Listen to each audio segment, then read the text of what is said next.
பாருங்கள், இன்றைக்கி வந்து நம்ம சப்பாத்திக்கு வந்து பன்னீர் கிரேவி வைக்க போகிறோம். ஹோட்டல் ஸ்டைலில் வைக்க போகிறோம். கொஞ்சம் வெங்காயம் கட் பண்ணிக்கணுங்க, புதினா மல்லி, இஞ்சி பூண்டு, கொஞ்சம் வெங்காயம், பச்சை மிளகா வதக்கி வச்சுருக்கிறோம். தக்காளியை பேஸ்ட் பண்ணியிருக்கோம். இப்போ செய்ய போகிறோம். பாருங்கள், அன்னாச்சி பூ 2, இந்த இலை, வாசமானது, பட்டை, கிராம்பு, ஏலக்காய் எல்லாம் போட்டிருக்கோம். இது நல்லா கொஞ்சம் சிவப்பு கலராக வந்தோடனே நம்ம இஞ்சி பூண்டு பேஸ்ட்டு அதை போட்டுருணும்.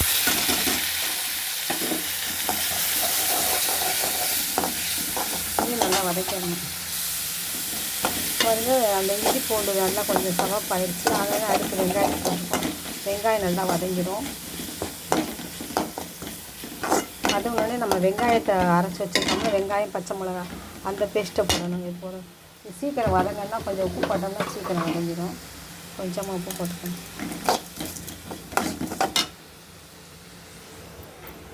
கொஞ்சம் மிளகாத்தூள், மல்லித்தூள், கொஞ்சம் மஞ்சத்தூள், கொஞ்சம் கரம் மசாலா தூள் போடணுங்க. நம்ம அரைச்சி வச்சுருக்கோம், அது கொஞ்சம் போட்டுக்கலாம். இது நல்லா வதங்கினோடனே தக்காளி போட்டு நல்லா வதக்கணும். சீஸ் வந்து இப்படி பொடியை கட் பண்ணி வச்சுக்கலாங்க. வெங்காயம் நல்லா வதங்கிடுச்சு. வதங்கினோடனே நம்ம வெங்காயம், பச்சை மிளகா அரைச்ச பேஸ்ட்டை போட்டணும். நல்லா பச்சை வடை போகிற வரைக்கும் அது நல்லா கிண்டிக்கிட்டே இருக்கணும். நல்லா கொதிச்சோடனே அதுக்கு அடுத்து தக்காளி பேஸ்ட் பண்ணியிருக்கோம்ல, இதை போட்டு நல்லா வதக்கிட்டு நம்ம உரப்பிட்டு அந்த மாதிரி காரப்பொடி, கொஞ்சமாக தனியா பொடி போட்டணும். இதில் இடத்துல எண்ணெய் ஊற்றோன்னே பாருங்கள், பன்னீரை இப்படி கொஞ்சம் எண்ணெய் ஊற்றி அந்த எண்ணெயில் வந்து கொஞ்சம் மஞ்சத்தூள், கொஞ்சம் மிளகாத்தூள், இவ்வளோண்டு உப்பு போட்டு நல்லா வதக்கணும்.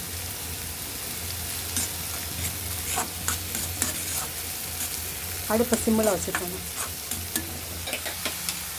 நல்லா வதங்கிடுச்சு. வதங்கினா நம்ம தக்காளி பேஸ்ட் அதில் போட்டணும். போட்டு இதையும் போட்டணும்.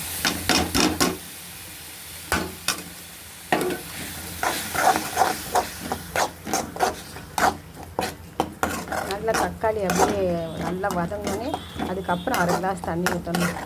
ஏன்னா பச்சை வாடை அடிக்கும். தக்காளி நல்லா எண்ணெயில் வதங்கணும். பாருங்கள், தக்காளி நல்லா கொதித்து வெந்துருச்சு. அதுக்கப்புறம் நம்ம தண்ணி கொஞ்சம் ஊற்றிடுவோம். உரப்பு அவங்கவுங்க தகுந்த மாதிரி போட்டுக்குவாங்க. நாங்கள் கம்மியாக போட்டிருக்கோம்.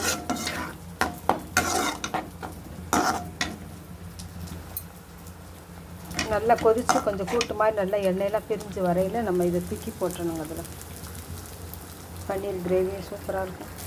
இது நல்லா வதங்கிடுச்சுங்க. வதங்கவும் நல்லா இப்படி மெது வறுத்தணும். அடுப்பு அமர்த்திடலாம்.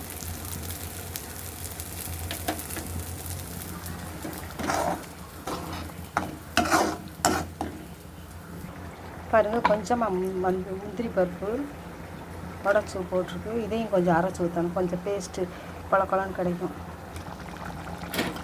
பாருங்கள், நல்லா அந்த பச்சை வடையெல்லாம் போயிடுச்சு. இப்போ அந்த பன்னீர் அதில் போட்டணும்.